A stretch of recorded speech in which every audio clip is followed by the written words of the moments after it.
నమస్కారం ఘంటారావానికి స్వాగతం. ముందుగా ప్రధాన అంశాలు. మాజీ చైర్మన్ సుబ్బారెడ్డి వ్యాఖ్యలపై లోకేష్ ఆగ్రహం. లడ్డూ నాణ్యతపై ప్రమాణానికి సిద్ధమా అని సవాల్.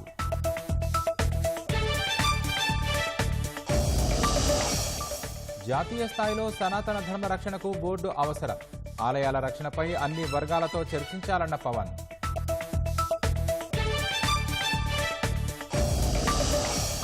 నందిగం సురేష్ నివాసంలో సోదాలకు యత్నం.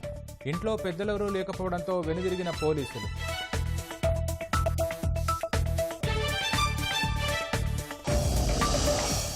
బుడమేరు వరదకు దెబ్బతిన్న 48,000 వాహనాలు. త్వరగా ఇన్సూరెన్స్ ఇవ్వాలని కంపెనీలకు ప్రభుత్వం ఆదేశం.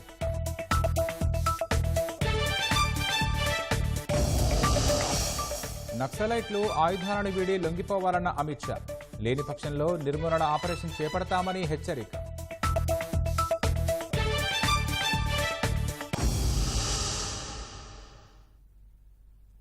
వైసీపీ నేత నందిగం సురేష్ నివాసంలో తనిఖీలు నిర్వహించేందుకు పోలీసులు యత్నించారు.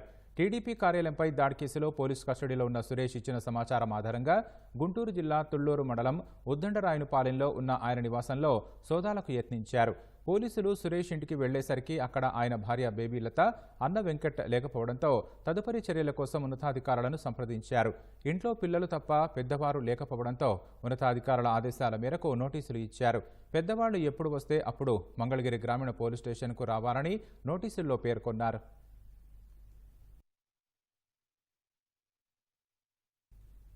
వంద రోజుల ప్రభుత్వ పాలనలో ప్రజలు 100% సంతృప్తిగా ఉన్నారని మంత్రి లోకేష్ ధీమా వ్యక్తం చేశారు. ఇది మంచి ప్రభుత్వమని ప్రజలు ప్రశంసిస్తున్నారన్నారు. సంక్షోభంలోనూ సంపూర్ణ సంక్షేమం అందిస్తున్నామన్నారు. రాష్ట్రంలో అభివృద్ధి ఊపందుకుందని, విపత్తు వేళ ప్రజలకు కొండంత భరోసా ప్రభుత్వం కల్పించిందని గుర్తు చేశారు. అందుకే ప్రజలు ఇది మంచి ప్రభుత్వమని కొనియాడుతున్నారని లోకేష్ తెలిపారు.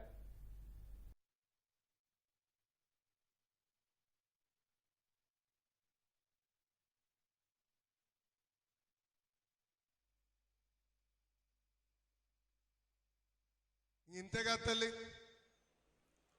ఆనాడు ఆయన కూడా పాదయాత్ర చేశాడు. ఊరూరికి ఒక హామీ ఇచ్చాడు. వాళ్ళ కార్యకర్తలు ఒక పుస్తకం తయారు చేశారు.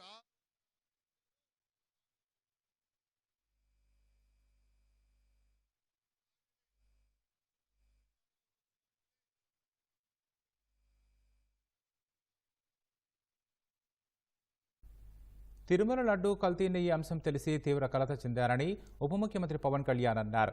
బాధ్యులపై కఠిన చర్యలకు ప్రభుత్వం కట్టుబడి ఉందని ఎక్స్లో పోస్టు చేశారు. వైసీపీ హయాంలోని టీటీడీ బోర్డు ఎన్నో ప్రశ్నలకు జవాబు చెప్పాలన్నారు. జాతీయ స్థాయిలో సనాతన ధర్మ రక్షణ బోర్డు ఏర్పాటు చేయాలని పవన్ కోరారు. ఆలయాల రక్షణపై మతాధిపతులు, న్యాయ నిపుణులు, అన్ని వర్గాల ప్రతినిధులతో జాతీయ స్థాయిలో చర్చ జరగాలన్నారు. ఆలయాలపై జాతీయ స్థాయి విధానం అవసరమని అభిప్రాయపడ్డారు.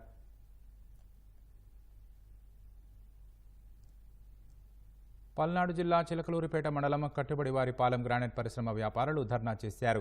గోనెపూడి గ్రామ పరిధిలో ఉన్నటువంటి రామలింగేశ్వర గ్రానైట్ ఫ్యాక్టరీకి చెందిన కార్మికులపై ఏఎంఆర్ సంస్థకు చెందిన వ్యక్తులు విచక్షణారహితంగా దాడి చేశారని అసోసియేషన్ నాయకులు ఆందోళన వ్యక్తం చేశారు. ఎడవల్లి నుంచి యూటీ కూడలి వరకు పెద్ద ఎత్తున నినాదాలు చేస్తూ ర్యాలీ నిర్వహించారు. ప్రభుత్వం స్పందించి తమకు న్యాయం చేయాలని అసోసియేషన్ నాయకులు కోరుతున్నారు. మేము 3 నెలల నుంచి గవర్నమెంట్ పోర్టల్ ఆఫ్ చేసింది. సో బిల్లులు అనేది ఏమీ రావట్లేదు ఆన్లైన్ లో. మేము అనేది బిల్లులు కట్టడానికి సిద్ధంగా ఉన్నాము. ఏఎంఆర్ సంస్థ అనేది ఒక సంస్థ వచ్చింది. ఆన్లైన్ లో అమౌంట్ కట్టి మేము తీసుకోవడానికి కూడా సిద్ధంగా ఉన్నాం. కానీ మా పోర్టల్ అన్ని బ్లాక్ చేయించి వాళ్ళు దొంగ బిల్లులు పెట్టి వాళ్ళ బిల్లులతోనే అమ్మాలి. ఫ్యాక్టరీలన్నీ మాకు అనుసరణలో నడవాలి. మేము చెప్పిందే జరగాలి. ఎవరైనా కానీ ఎదిరితే ఇలా మేము గూండాయిజం చేస్తామని రాత్రి ఒక సదరు ఫ్యాక్టరీ సూపర్వైజర్ ని, ఒక లారీ డ్రైవర్ ని దారుణంగా కొట్టారు. అర్ధరాత్రి 2 ఏఎంఆర్ సంబంధించిన ప్రసాద్ అనే వ్యక్తి వచ్చారు. అలానే కొంతమంది గోండాలను తీసుకొని వచ్చి దౌర్జన్యం చేసి ప్రతి ఫ్యాక్టరీ వాళ్ళు భయభ్రాంతులకు గురయ్యి పొద్దున్న నుంచి ప్రతి ఒక్కళ్ళు ఏం చేయాలి, ఇలా అయితే మేము గ్రానైట్ వ్యాపారం ఎలా చేసుకోవాలని ప్రతి ఒక్కళ్ళు భయాందోళనతో ఉన్నారు. మేము అందరం కూడా ఒరిజినల్ గవర్నమెంట్ కి ట్యాక్స్ కట్టి మేము బిల్లు మీద చేసుకోవడానికి అందరం సిద్ధంగా ఉన్నాము. ఈ ఏఎంఆర్ అనేది ఒక పెద్ద దొంగ సంస్థ. ఈ సంస్థకి కుదిరితే కాంట్రాక్ట్ రద్దు చేసి మాకు విముక్తి కల్పించాలని మేము కోరుకుంటున్నాం. దేశంలోని నక్సలైట్లందరూ హింసను విడనాడాలని, ఆయుధాలను విడిచిపెట్టి లొంగిపోవాలని కేంద్ర హోంమంత్రి అమిత్ షా పిలుపునిచ్చారు. లేని పక్షంలో ముప్పును నివారించేందుకు త్వరలోనే పూర్తిస్థాయి నక్సల్స్ నిర్మూలన ఆపరేషన్ నిర్వహిస్తామని హెచ్చరించారు. 2026 మార్చి 31 నాటికి చివరి మావోయిస్టు తుదిశ్వాస తీసుకుంటాడని స్పష్టం చేశారు. ఢిల్లీలోని తన నివాసంలో ఛత్తీస్గఢ్ నక్సల్ బాధితులతో సమావేశమైన కేంద్ర హోంమంత్రి నక్సల్ హింస సిద్ధాంతాన్ని దేశం నుంచి తుడిచిపెట్టాలని ప్రధాని మోదీ కృతనిశ్చయంతో ఉన్నారని వివరించారు.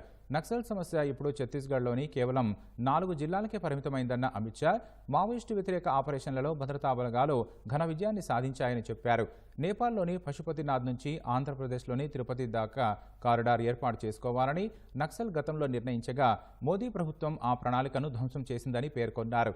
ఛత్తీస్గఢ్లో నక్సల్ బాధితుల కోసం త్వరలో కేంద్ర ప్రభుత్వం సంక్షేమ పథకాన్ని తీసుకురానుందన్నారు.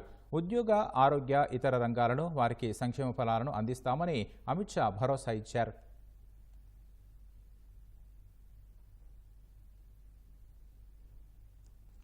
తిరుమల లడ్డూ తయారీలో నెయ్యికి బదులు జంతువుల కొవ్వు పదార్థాలు వాడటం మహా అపచారమని తిరుమల మాజీ ప్రధాన అర్చకులు రమణ దీక్షితులు అన్నారు. ప్రసాదాల తయారీలో కల్తీ జరుగుతున్నట్లు అప్పట్లోనే గుర్తించి ఈవో చైర్మన్ దృష్టికి తీసుకెళ్లితే అక్రమ కేసులతో తనను వేధించారని ఆవేదన చెందారు. స్వామివారికి ప్రసాదాల నివేదనలోనూ అనేక దోషాలు జరిగాయన్నారు.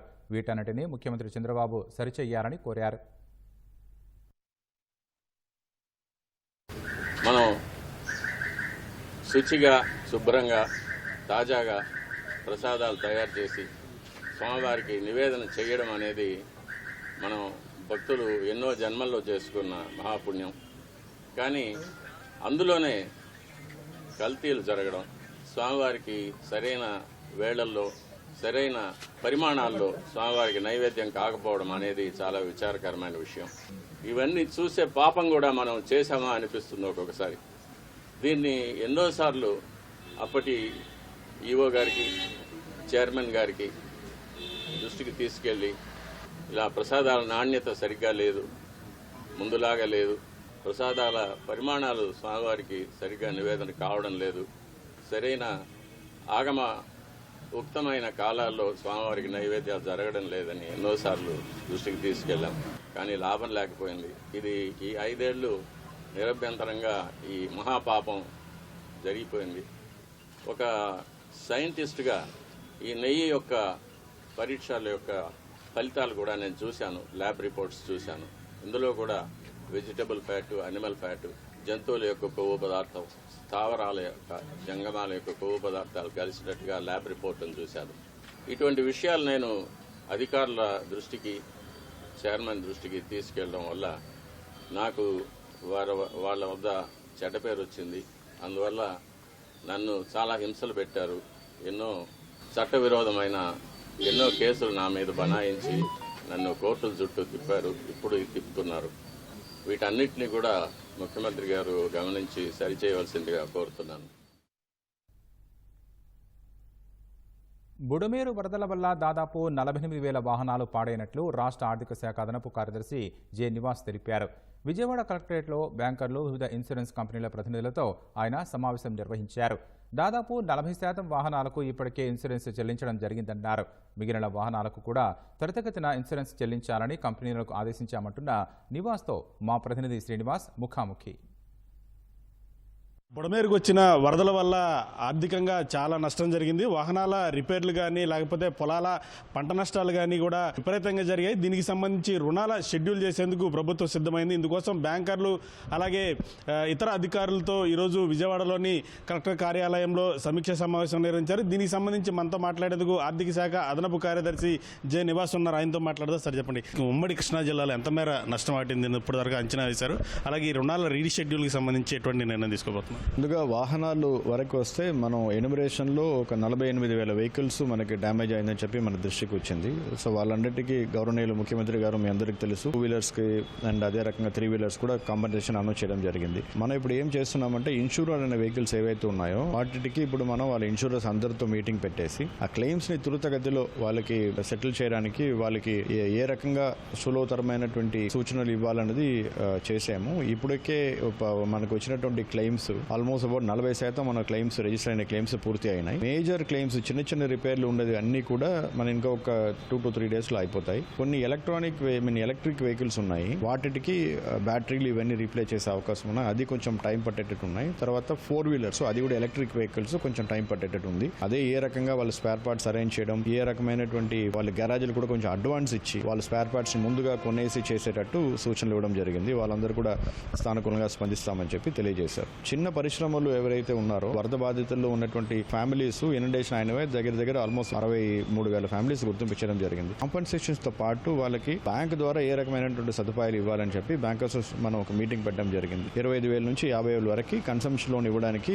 హౌస్ హోల్డ్స్ కి ఇవ్వాలని ప్లాన్ చేశాం. పబ్లిక్ కి అనుకూలంగా ఉండేటట్టు సేమ్ మనం ఫెసిలిటేషన్ సెంటర్ ఆర్డీఓ ఆఫీస్ లో ఏ రకంగా పెడుతున్నామో అదే రకంగా అందరు బ్యాంకర్స్ కూడా అక్కడ వచ్చి అప్లికేషన్ నేరుగా అక్కడే తీసుకుని వాళ్ళకి లోన్ ని ప్రాసెస్ చేసే విధంగా రేపు నుంచి అది స్టార్ట్ చేయబోతున్నాం. చిన్న పరిశ్రమలు ఎంఎస్ఎంఈలు అలాగా మన టర్మ్ లోన్ తీసుకున్న వాళ్ళు ఎవరైతే ఉన్నారో వాళ్ళకి ఇమీడియట్ గా మనకి దాదాపుగా ఒక 10,000 మంది అలాగా మనకు ఉన్నారు. 10,000 లోన్లని ఇమీడియట్ గా రీషెడ్యూల్ చేయడానికి కూడా వీళ్ళందరినీ కూడా ఇమీడియట్ గా కస్టమర్స్ ని వాళ్ళే రీచ్ చేసి వాళ్ళకి రీషెడ్యూలింగ్ అవసరం ఉంటే ఇమీడియట్ గా దాన్ని రీషెడ్యూలింగ్ చేయమని ఆదేశాలు ఇవ్వడం జరిగింది. చిన్న పరిశ్రమలకు సంబంధించి దాంట్లో దాదాపు 5 అడుగుల మేర వరద నీరు వెళ్ళిపోవడం వల్ల ఇప్పుడు ఐరన్ యార్డ్ కానీ లేకపోతే ఫర్నిచర్ పరిశ్రమ కానీ ఇట్లాంటి చాలా వరకు కూడా డ్యామేజ్ అయినాయి. అట్లాంటి వాళ్ళకి ఏమైనా హెల్ప్ అయినా చేసే అవకాశం ఉంది? చిన్న పరిశ్రమలు ఏవైతే ఉన్నాయో వాటన్నిటికీ కూడా 25,000 రూపాయలు డ్యామేజ్ అయిన వాళ్ళకి ప్రకటించడం జరిగింది. మనకి అప్ టు 1.5 lakh వరకు జిఎస్టీ ఉన్నటువంటి టర్న్ ఓవర్ బేసిస్ లో వీళ్ళందరికీ కూడా ఇవ్వాలని చెప్పి ముఖ్యమంత్రి గారు ఆదేశం ఇచ్చారు. జిఎస్టీ రిజిస్టర్ అయిన వాళ్ళకి ఎవరైతే బికాజ్ వాళ్ళందరూ కూడా పెద్ద పరిశ్రమలుగా ఉంటారు కాబట్టి అప్ టు 1.5 lakh వరకు వాళ్ళకి కాంపెన్సేషన్ వస్తుంది. అది కూడా త్వరలో ఎన్యుమరేట్ చేసి ఇవ్వడానికి చర్యలు తీసుకుంటారు. ఓన్లీ పరిశ్రమలైనా లేకపోతే అగ్రికల్చర్ వైపు ఏమైనా చూస్తున్నారు? ఎందుకంటే రైతులకు సంబంధించి కూడా చాలా వరి కానీ లేకపోతే మొక్కజొన్న కానీ అట్లాంటి పంటలు కూడా చాలా వరకు కూడా పాడైపోయినాయి. దీనికి సంబంధించి ఉన్న రైతులకు కూడా ఉన్న రుణాలు ఇవ్వడం కానీ లేకపోతే వాళ్ళు తీసుకున్న రుణాలను రీషెడ్యూల్ చేయడం కానీ అట్లాంటివి ఏమైనా చేస్తున్నారు. అగ్రికల్చర్ క్రాప్ లోన్ అయితే దానికి ముందుగా ఫస్ట్ 1 year మారటోరియం పీరియడ్, అంటే వాళ్ళు ఇంట్రెస్ట్ కట్టాల్సిన అవసరం లేదు. అగ్రికల్చర్ ఆల్రెడీ ఉన్న టర్మ్ లోన్ కూడా ఏమిదంటే 5 సంవత్సరాలు దాని లోన్ దీని పరిమితిని పొడిగించి 5 years వరకు ఇప్పుడు మనకి లోన్ రీషెడ్యూలింగ్ చేసి మనం అగ్రికల్చర్గా చేయబోతున్నాం. సో ఇది రైతులందరికీ కూడా ఒక మంచి బెనిఫిట్ ఉంటుంది. సో ప్రజలందరూ కూడా కోరుకునేది ఏమిటంటే దయచేసి మీ బ్యాంక్స్ని సంప్రదించండి.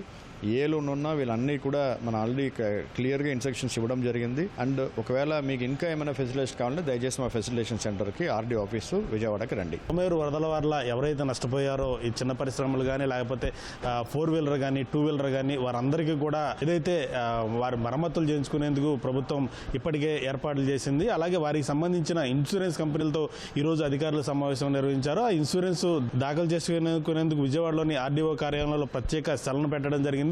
ప్రతి ఒక్కరికి కూడా ఇన్సూరెన్స్ పూర్తి స్థాయిలో వచ్చే విధంగా చర్యలు తీసుకుంటామంటూ కూడా నివాసి చెబుతున్నారు. మరొకవైపు ఏవైతే ఈ బుడమేరు పరివాహక ప్రాంతాలు ఉన్నాయో వాటన్నిటిలో కూడా చాలా పెద్ద మొత్తంలో పంట అనేది నష్టం జరిగింది. దీనికి సంబంధించి కూడా ప్రభుత్వం వారందరికీ కూడా అండగా ఉంటుంది. ఆ దిశగా కూడా ఇప్పటికే అగ్రికల్చర్ అధికారులు అలాగే బ్యాంకులకు సంబంధించిన ఏవైతే రైతులు పంట రుణాలు తీసుకున్నారో వారందరికీ కూడా రీషెడ్యూల్ చేసే విధంగా కూడా చర్యలు తీసుకుంటున్నామంటూ కూడా నివాసి చెప్తున్నారు. కెమెరామెన్ స్వామితో శ్రీనివాస్, ఈటీవీ న్యూస్, విజయవాడ. విజయవాడను వరద ముంపు వీడిన ప్రజల కష్టాలు ఇప్పట్లో తీరేలా కనిపించడం లేదు. అకస్మాత్తుగా వచ్చిన వరదలతో వస్త్ర వ్యాపారాలకు తీవ్ర నష్టం వాటిల్లింది. వరద నీటిలో దుస్తులు పూర్తిగా నానిపోయి పాడైపోగా వ్యాపారులు దిక్కుతోచని పరిస్థితుల్లో కొట్టుమిట్టాడుతున్నారు. విజయవాడలోని ముంపు ప్రభావిత ప్రాంతాల్లోని ఏ వస్త్ర దుకాణం వైపు చూసినా బురదమయమైన దుస్తుల్ని ఆరబెడుతూ లబోదిబోమంటున్న బాధితులే కనిపిస్తున్నారు. సింగ్నగర్, ప్రకాష్ నగర్, పైపుల రోడ్డు ప్రాంతాల్లోని వస్త్ర దుకాణాల్లో వరద బీభత్సానికి సరుకును బయటకు తెచ్చే అవకాశం లేకుండా పోయింది. దుకాణాల్లో 3 నుంచి 4 అడుగుల వరకు నీరు చేరడంతో దుస్తుల్ని కాపాడుకోలేకపోయారు. క్లాత్ సెంటర్లతో పాటు రెడీమేడ్ దుకాణాలకు తీవ్ర నష్టం వాటిల్లింది. సుమారు 50 నుంచి 60% వరకు వస్త్ర సామాగ్రి పాడైందంటూ వ్యాపారులు ఆవేదన వ్యక్తం చేస్తున్నారు. షాపులోకి 2 అడుగుల పైన నీళ్ళు వచ్చేసింది. బాగా మొత్తం తడిసిపోయి బురద అయిపోయి ఎందుకు పనికి రాకుండా అయిపోయింది. ఎవరు ఏంటంటే వరదల్లో మునిగిపోయింది కదా అని చెప్పి మాకు సరుకు అప్పిచ్చే వాళ్ళు కూడా ఇవ్వరన్న. అది అన్ని విధాలా నష్టపోయి ఉన్నాం. ఫ్లోరింగ్ కూడా పాడైపోయింది. గవర్నమెంట్ వచ్చి రాసుకొని వెళ్ళారు కానీ ఎంతవరకు ఇస్తారనేది తెలియదు. ఇప్పుడు ప్రస్తుతానికి ఆరేస్తున్నాము. ఆరేసి మరకలు ఏమైనా పోతాయేమో చూస్తున్నాము. ఇంకా పోకపోతే ఇంకా పారేయటం అవుతుంది. ఇంకేమీ 4 అడుగుల వరకు వాటర్ వచ్చేసింది షాప్లోకి. కింద ఉన్న ఐటమ్, బాక్స్ ఐటమ్ కానీ కింద ఉన్న ఐటమ్ కానీ ఫర్నిచర్ కానీ చాలా వరకు డ్యామేజ్ అయిపోయింది.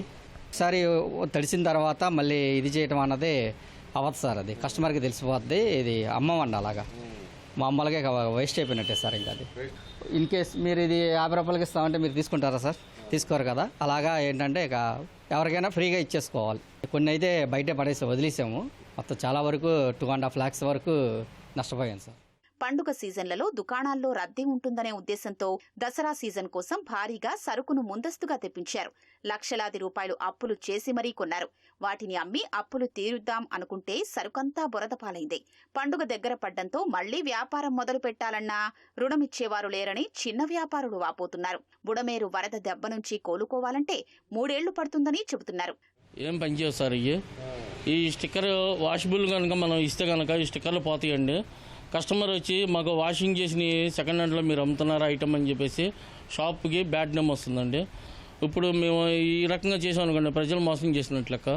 మాకు వద్దన్నట్టుగా ఉన్న ఐటమ్ మేము అడ్జస్ట్మెంట్ చేసుకొని ఇంకా తను అమ్ముకోవడం అండి. మ్యాక్సిమం ఒక 3 lakhs అండి. షాపులో వాళ్ళందరికీ ఏదైనా గవర్నమెంట్ తరఫున ఏదైనా హెల్ప్ చేస్తే వాళ్ళు సంతోషంగా ఉంటారు, అందరూ బాగుంటారండి. తమ జీవితాలు గాడిలో పడాలంటే ప్రభుత్వ సహకారం తప్పదని వ్యాపారులు అంటున్నారు. ఢిల్లీలోని త్రిలోక్పురి ప్రాంతంలో రోడ్డుపై 15 అడుగుల మేర గుంత ఏర్పడింది. ఆ రహదారి గుండా రాకపోకలను తాత్కాలికంగా నిలిపేశారు. గుంతలో ఎవరూ పడకుండా అప్రమత్తం చేస్తూ బారికేడ్లను పోలీసులు ఏర్పాటు చేశారు. ఈ ఘటన జరిగిన వెంటనే పోలీసులకు సమాచారం ఇచ్చినట్లు ఆప్ ఎమ్మెల్యే రోహిత్ కుమార్ మెహ్రాలియా వెల్లడించారు. ఇటీవల ఢిల్లీలో కురిసిన భారీ వర్షాల కారణంగా గొయ్యి ఏర్పడి ఉండొచ్చని భావిస్తున్నారు. గుంత వల్ల ఎవరికీ ప్రాణనష్టం జరగలేదని అధికారులు తెలిపారు.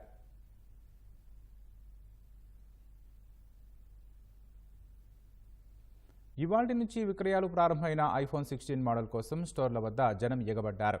యాపిల్ ఇవాళ iPhone 16, iPhone 16 plus, iPhone 16 pro, iPhone pro max అనే 4 మోడళ్లను తీసుకొచ్చింది. వీటిలో అధునాతన camera, control button, action button అనే 2 కొత్త బటన్లు జత చేశారు. అదేవిధంగా ప్రత్యేకంగా తయారైన కొత్త చిప్ A18తో వచ్చింది. కొత్త ఐఫోన్ మోడల్స్ కోసం ఎప్పుడెప్పుడా అని ఎదురు చూసే యాపిల్ ప్రియులు తెల్లవారుజామున విక్రయాలు ప్రారంభం కాకముందు నుంచే స్టోర్లో ఎదుట భారీ ర్యాలీలో నిలబడి నిరీక్షించారు. ముంబై, ఢిల్లీతో సహా పలు యాపిల్ స్టోర్లు, పెద్ద మాల్స్ బయట జనం పెద్ద ఎత్తున బారులు తీరారు. తలుపులు తీసి లోపలికి ఆహ్వానించగానే వినియోగదారులు ఆనందంగా స్టోర్లలోకి వెళ్లి ఐఫోన్లను కొనుగోలు చేశారు.